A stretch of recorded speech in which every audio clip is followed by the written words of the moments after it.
Heidi, that vigil just wrapped up. Hundreds of people gathered here at the Barclays Center to remember the 9 victims killed in the Charleston church massacre. This whole event organized by Brooklyn's Borough President Eric Adams. He joins us live right now just to talk about this. I mean, a massive showing of support tonight. And I think not only the size, but the diversity.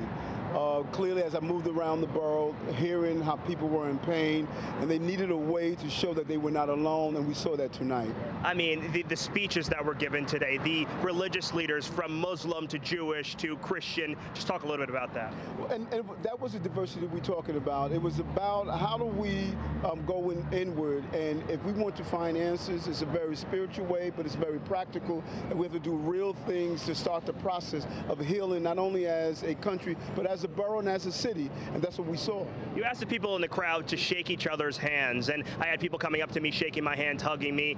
You really fostered that community today, that love today. Why was that so important? Because it has been my theme since I was elected of One Brooklyn, and I noticed that we're living in silos. As diverse we like to believe we are as a borough, the reality is many of us are living in intellectual ghettos where we only are around people that look like us and talk like us, and I say no to that. Some people were standing on the peripheral. They didn't know that they could come and be a part of this. I said, let's shake each other's hand. Let's invite each other in. That's the only way we're going to tear down these walls. How do you stop what happened in Charleston? Early and young. That 21-year-old terrorist, because that was a terrorist act, was not born with that hate. So the question becomes, where does it come from?